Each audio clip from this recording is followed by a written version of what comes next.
इस बार दिवाली में पटाखों की आवाजें सुनाई देंगी, पर एक सवाल खड़ा हो गया है। ग्रीन पटाखे बजेंगे या धुआं होगा? दिल्ली की दिवाली पर फिर से सवाल। जी हां, दिवाली का मौसम शुरू हो चुका है। बाजारों में रौनक, मिठाइयों की दुकानों पर भीड़, लेकिन एक सवाल हर दिल्ली वाले के मन में गूंज रहा है। क्या इस बार दिवाली वाकई ग्रीन होगी या फिर दिल्ली एक बार फिर धुएं और प्रदूषण में डूब जाएगी?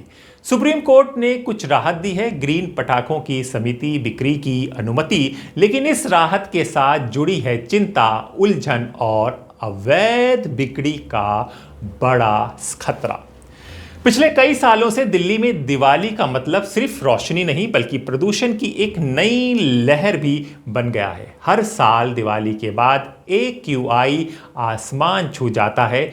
इसी वजह से दिल्ली सरकार ने साल 2018 से पटाखों पर पाबंदी लगाई हुई है। लेकिन इस बार सुप्रीम कोर्ट ने कहा, अगर पटाखे ग्रीन हैं यानी कम धुआं छोड़ते हैं तो उनकी बिक्री पर रोक नहीं होनी चाहिए। कोर्ट ने क्या कहा वो समझिए। राज्य सरकारें आम पटाखों की बिक्री रोक सकती हैं, लेकिन ग्रीन पटाखों की बिक्री पर रोक नहीं लगाई जा सकती। इस फैसले के बाद दिल्ली के व्यापारियों को थोड़ी राहत मिली। लाल किला, सदर बाजार और चांदनी चौक जैसे इलाकों में दुकानदारों ने राहत की सांस ली। नमस्कार, मैं Brijesh Goyal, chairman chamber of trade and industry CTI। माननीय सुप्रीम कोर्ट के आदेश के अनुसार 18 अक्टूबर से दिल्ली में ग्रीन पटाखों की बिक्री शुरू हो जाएगी। इसको लेके दिल्ली के तमाम जो लाइसेंस धारक पटाखा कारोबारी हैं, इन्होंने भी पूरी तैयारी कर ली है। लेकिन कुछ जगह से शिकायतें आ रही हैं कि पुलिस के अधिकारी इनको परेशान कर रहे हैं, तरह तरह के सवाल कर रहे हैं, क्योंकि आज दिल्ली पुलिस के ऑफिस से इनको लाइसेंस मिलना भी शुरू होंगे।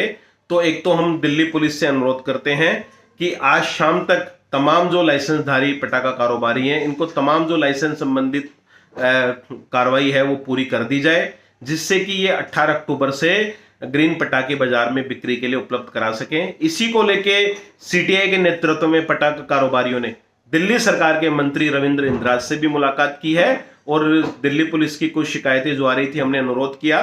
तो दिल्ली सरकार ने दिल्ली पुलिस कमिश्नर को भी पत्र लिखा है और उनसे अनुरोध किया है कि जो ये 180 लाइसेंसधारी पटाखा कारोबारी हैं, इनको किसी भी तरह से परेशान ना किया जाए, जिससे कि ये आराम से 18 अक्टूबर से आम जनता के लिए अपनी दुकानों पे पटाखे उपलब्ध करा सकें। ये सभी पटाखे सुप्रीम कोर्ट की गाइडलाइन के हिसाब से वैलिड हैं। बाकायदा नीरी का सर्टिफिकेट लोगो लगा हुआ है इन पटाखों पे, QR कोड लगा हुआ है। इन QR कोड को आप स्कैन करेंगे तो तमाम जो मैन्युफैक्चरर है जहां पे ये ग्रीन पटाखे बनते हैं, उसकी डिटेल आपको वेबसाइट से ऑनलाइन आपको उपलब्ध हो जाएगी। तो ये तमाम 180 लाइसेंस धारक पटाखा कारोबारी हैं, इनका पूरा प्रयास रहेगा कि कल 18 अक्टूबर से दिल्ली के अलग अलग बाजारों में इनकी दुकानों पे ये ग्रीन पटाखे उपलब्ध हों और दिल्ली की जनता जब दुकानों पे जाए तो को मायूस होके ना लो। लेकिन जब हकीकत में बिक्री शुरू हुई तो हालात कुछ और नजर आए। जी हां, ये खबर जो हम आपको बताने जा रहे हैं, ये जागरण की एक रिपोर्ट पर आधारित है। जागरण की रिपोर्ट बताती है कि दिल्ली के कई इलाकों में अवैध पटाखों की बिक्री शुरू हो गई है। समझ रहे हैं, अवैध पटाखे जिनके पास लाइसेंस नहीं है। दुकानों पर ग्रीन पटाखों का बोर्ड लगा है, लेकिन अंदर, सुनिए ये बात, लेकिन अंदर वही पुराने प्रतिबंधित पटाखे बिक रहे हैं। एक दुकानदार ने नाम ना छापने की शर्त पर बताया, सरकारी प्रक्रिया इतनी लंबी है कि हर समय पर लाइसेंस नहीं ले पाते। लोग मांग करते हैं तो हमें बेचना ही पड़ता है। यानी कोर्ट ने भले अनुमति दे दी हो, लेकिन कानूनी बिक्री के रास्ते अब भी उलझे हुए हैं। यहां पर रुके, यहां पर गोपाल राय की बात सुन लीजिए, क्योंकि जब कोर्ट का यह फैसला आया था तो आप नेता गोपाल राय ने कहा था कि यह बहुत मुश्किल है, और अब इस रिपोर्ट के आधार पर यह सही दिख रहा है। देखिए, सुप्रीम कोर्ट हो या दिल्ली के लोग हों, सरकार हो, सबकी एक ही चिंता है कि प्रदूषण के स्तर को कैसे कम किया जाए। दिल्ली में बढ़ते प्रदूषण को देखते हुए 2018 में जो परंपरागत पटाखे थे उस पर प्रतिबंध लगा करके कोर्ट ने ग्रीन पटाखे की अनुमति दी थी। लेकिन ग्रीन पटाखे की अनुमति देने के बाद जिस तरह से उसके इम्प्लीमेंटेशन में जो है गड़बड़ी हुई, उसको देखते हुए फिर एनजीटी ने 2020 में पूर्ण प्रतिबंध के लिए फैसला सुनाया था। अब पुनः कोर्ट ने कहा है कि एक लिमिटेड समय में ग्रीन पटाखे जलाए जा सकते हैं। मैं सरकार से यही निवेदन करता हूं कि अब पुलिस तंत्र को एक्टिव करें और सही तरीके से एक कंट्रोल्ड तरीके से सुप्रीम कोर्ट के फैसले का जो है वो पालन किया जाए और लोगों को प्रदूषण से जो है बचाया जाए। लेकिन सरकार की अभी जिस तरह की स्थिति दिख रही है, 15 दिन बीत जाने के बाद भी सरकार अभी अपना विंटर एक्शन प्लान भी घोषित नहीं कर पाई या बना ही नहीं पाई। तो ऐसी स्थिति में सरकार को सक्रियता के साथ काम करना पड़ेगा, क्योंकि दिवाली के बाद प्रदूषण का स्तर तेजी से बढ़ेगा और सरकार इसी तरह सोती रही तो उसे कंट्रोल करना काफी कठिन होगा। देखिए, मेरे ख्याल से जो पूरे दुनिया के अंदर ग्लोबल वार्मिंग है, पूरे दुनिया के अंदर जो पर्यावरण पे संकट है, दिल्ली के लोगों के सांसों पे संकट है, मुझे लगता है कि इतनी छोटी दृष्टि से देखने की जरूरत नहीं है।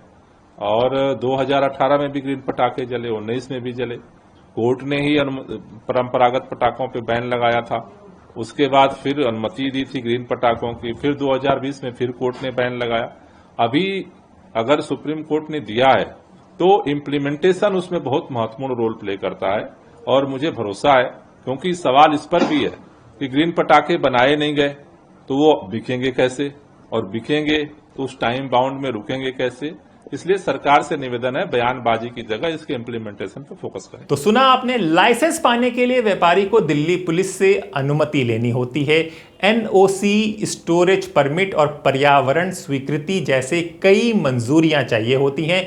यह प्रक्रिया कई हफ्ते लेती है। नतीजा क्या हुआ समझिए। छोटे व्यापारियों के लिए यह लगभग असंभव बन गया है।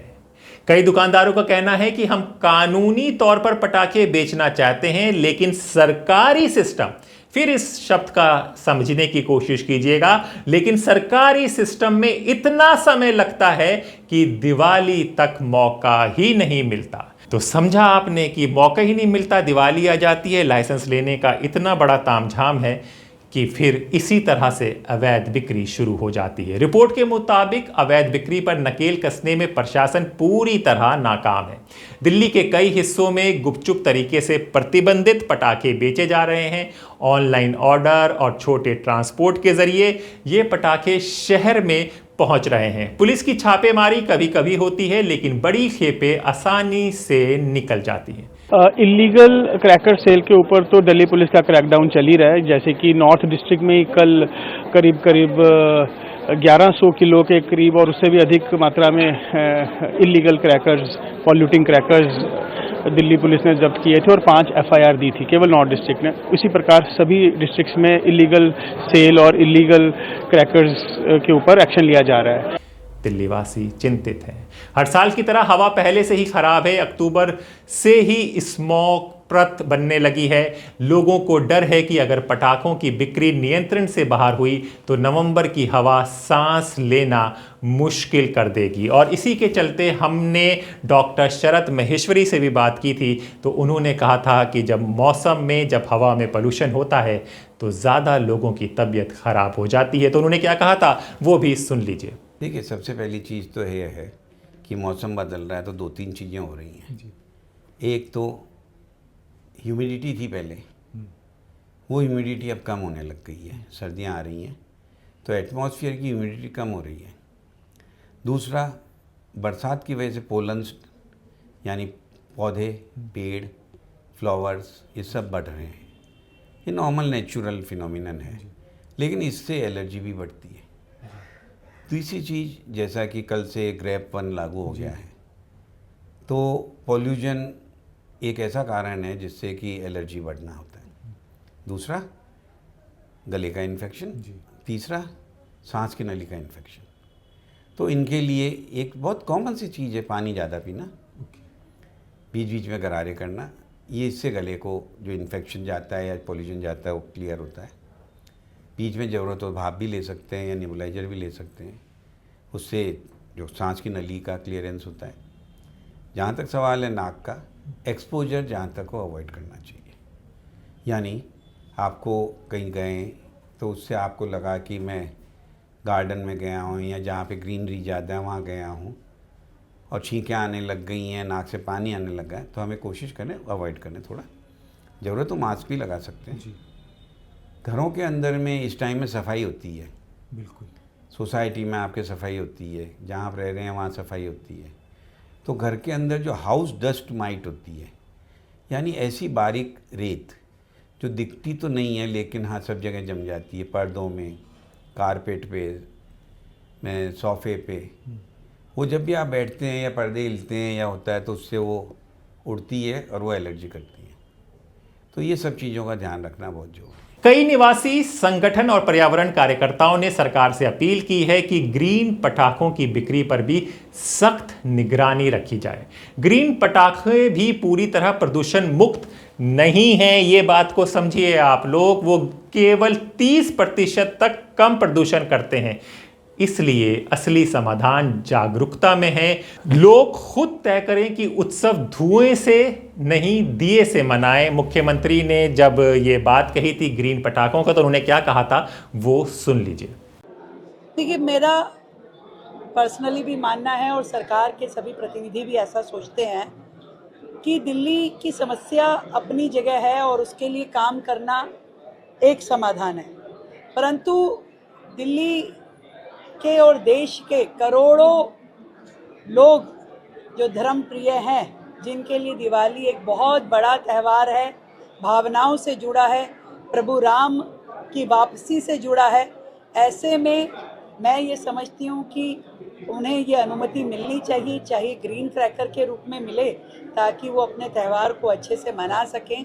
और दिल्ली सरकार भी इसको लिखित रूप में माननीय कोर्ट के समक्ष अपनी इच्छा जाहिर करेगी कि सरकार अब पूरी तरीके से अपनी जिम्मेवारी पॉल्यूशन के प्रति रखती है और उसे निभाएगी भी, परंतु देश और दिल्ली सभी लोगों को ये अनुमति मिले कि इस त्यौहार पे वो अपनी खुशियों को जाहिर करने के लिए ग्रीन क्रैकर्स का इस्तेमाल कर सके। दिल्ली सरकार ने इस बार एंटी स्मोक गन, पानी छिड़काव अभियान और प्रदूषण नियंत्रण योजना शुरू की है, लेकिन ये तभी असरदार होगी जब आम लोग भी सहयोग करेंगे। तो सवाल यही है, क्या इस बार दिल्ली की दिवाली सच में ग्रीन होगी या फिर से वही धुआं, वही शिकायतें, वही अफसोस। त्यौहार खुशियों का है, इसलिए उसे जिम्मेदारी के साथ मनाना ज़रूरी है। पटाखे नहीं, दिए जलाइए, प्रदूषण नहीं, मुस्कानें बांटिए। दिल्ली को ज़रूरत है रोशनी की, धुएं की नहीं। तो अपने दोस्त हैदराबाद नकवी को इजाज़त दीजिए, फिर होगी मुलाकात ऐसे ही किसी बात के साथ। तब तक के लिए नमस्कार।